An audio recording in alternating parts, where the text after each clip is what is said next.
फिलहाल कोई भी देश रूस से परमाणु युद्ध करने की स्थिति में नहीं है। रूस के पास कुछ ऐसे परमाणु हथियार हैं जिनसे टकराने की हिम्मत अमेरिका या फिर किसी भी नाटो देश में नहीं है। आपको बता दें कि रूस के पास दुनिया का सबसे बड़ा परमाणु बम है। इसे जार कहा जाता है। जार परमाणु बम के बारे में ऐसा दावा किया जाता है कि इसके एक धमाके से 60 लाख लोग एक बार में ही मारे जा सकते हैं। ऐसा बताया जाता है कि यह जापान में गिरे परमाणु बमों से 1000 गुना ज्यादा खतरनाक है। आपको बता दें कि रूस के पास बेल्गोरोड परमाणु सबमरीन भी है, जो दुनिया की सबसे बड़ी सबमरीन है। पोसाइडन टारपीडो से लैस ये सबमरीन रेडियो एक्टिव सुनामी को पैदा कर सकती है। उधर रूस के पास कई ऐसे हथियार भी हैं जो दुनिया के किसी भी कोने में परमाणु बम गिरा सकते हैं, जैसे कि रूस के पास जमीन से चलाई जाने वाली Topol M missile. Topol M एक इंटर कॉन्टिनेंटल बैलिस्टिक मिसाइल है। यह मिसाइल 11,000 किलोमीटर तक हमला कर सकती है। समंदर से परमाणु हमला करने के लिए रूस के पास RSM-56 बुलावा मिसाइल है। इसे सबमरीन से लॉन्च किया जा सकता है। आपको बता दें कि बुलावा मिसाइल की रेंज 8,000 किलोमीटर है और इसके जरिए भी परमाणु हमला किया जा सकता है। उधर रूस के पास हवा से परमाणु हमला करने में सक्षम किंजल मिसाइल भी है। किंजल एक हाइपरसोनिक क्रूज मिसाइल है जो 3,000 किलोमीटर तक हमला कर सकती है। किंजल ध्वनि की रफ्तार से 10 गुना ज्यादा तेजी से ट्रैवल करती है।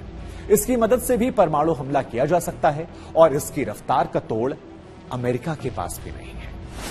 आपको बता दें, अब आपके जहन में एक सवाल आ रहा होगा कि परमाणु बम के हमले की स्थिति में कितनी ज्यादा तबाही हो सकती है। इतिहास में अभी तक केवल 2 बार परमाणु बम का इस्तेमाल किया गया है। दूसरे विश्व युद्ध के दौरान अमेरिका ने साल 1945 में जापान के हिरोशिमा और नागासाकी पर परमाणु बम गिराया था। 6 अगस्त साल 1945 को अमेरिका ने हिरोशिमा पर पहला परमाणु बम गिराया था। इसका नाम लिटिल बॉय। लिटिल बॉय का वजन 4,400 किलोग्राम था। हिरोशिमा पर जब ये बम गिरा तो 80,000 से ज्यादा लोगों की कुछ ही पलों में मौत हो गई थी। परमाणु बम से इतनी तेज गर्मी निकली थी, 1 मिनट में हिरोशिमा का 80% इलाका राख हो गया था।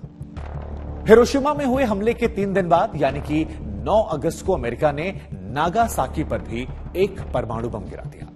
इस परमाणु बम का नाम था फैट मैन। अपने नाम की तरह यह बम लिटिल बॉय से ज्यादा ताकतवर था। 4,700 किलोग्राम वजन वाले इस बम ने इतनी भीषण तबाही मचाई थी, करीब 40,000 से ज्यादा लोग एक झटके में राख हो गए थे। हिरोशिमा और नागासाकी में गिरे परमाणु बम दुनिया के पहले 2 परमाणु बम थे और इसीलिए वो समय के हिसाब से कम क्षमता वाले थे। तब से लेकर अब तक परमाणु बमों की क्षमता और उनकी ताकत में कहीं ज्यादा इजाफा देखने को मिला। आज के दौर की बात करें तो जो परमाणु बम हैं वो पहले के मुकाबले कहीं ज्यादा वजन वाले हैं। परमाणु बम कितनी तबाही मचाएंगे, ये बात 3 बातों पर निर्भर करती है। अब वो 3 बातें क्या है? सबसे पहली बात, परमाणु हथियार का वजन जो है वो कितना है। दूसरी बात ये कि जमीन से कितने ऊपर यह विस्फोट हुआ है। और तीसरी बात जो महत्वपूर्ण है वो ये है कि स्थानीय वातावरण वहां पर कैसा है। हम आपको बताते हैं, मान लीजिए परमाणु बम का वजन अगर 50 टन है और ये किसी इलाके में गिरता है तो उसके करीब 2 किलोमीटर के रेडियस में वहां कुछ भी नहीं बचेगा। इसके बाद 3 किलोमीटर के रेडियस में एक बड़ी तबाही होगी। अगर आबादी घनी होती है तो एक झटके में यहां लाखों लोग राख हो जाएंगे। 5 किलोमीटर के रेडियस में इमारतें ध्वस्त हो जाएंगी और बड़े पैमाने पर तबाही होगी। 8 किलोमीटर के रेडियस में शॉक वेव का असर होगा। जानमाल का सबसे कम नुकसान इतनी दूर पर बसे लोगों को होगा। दुनिया का कोई भी परमाणु बम कई तरीके से तबाही लाता है। इसमें सिर्फ धमाके से निकली गर्मी से तबाही नहीं आती है, बल्कि 5 तरह से यह असर भी डालता है। कौन कौन से तरीके हैं हम बताते हैं। परमाणु बम में जब कोई विस्फोट होता है तो सबसे पहले तेज रोशनी आती है। ऐसा लगता है कि मानो सूरज धरती पर आ गया है। यह परमाणु रिएक्शन की वजह से होता है। इससे तेज गर्मी और रोशनी निकलती है। इस धमाके से निकला आग का गोला इमारतों को, सामान को, यहां तक कि इंसान को भी सेकेंड्स में जलाकर राख कर देता है। इसके बाद परमाणु बम धमाके की शॉक वेव तेजी से अपने दायरे को बढ़ाती है। इस रेंज में आने वाली सभी इमारतें, सभी चीजें पूर्णतः ध्वस्त हो जाती हैं। परमाणु बम अपने रेडिएशन के तौर पर तीसरी तबाही को लाता है। धमाके के तुरंत बाद रेडिएशन फैल जाता है। रेंज में आने वाले जमीन, इमारत, सामान या जो कुछ भी बचा हुआ सामान है वो रेडियो एक्टिव हो जाता है और इससे भयानक नुकसान पहुंचता है।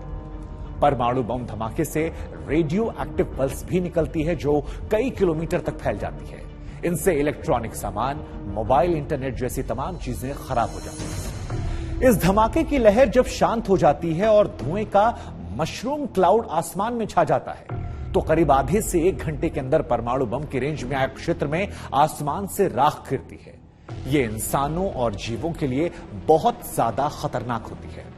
इससे कई तरह की बीमारियां आती हैं और पूरे इलाके में कई वर्षों तक किसी भी चीज को यह पनपने नहीं देती है।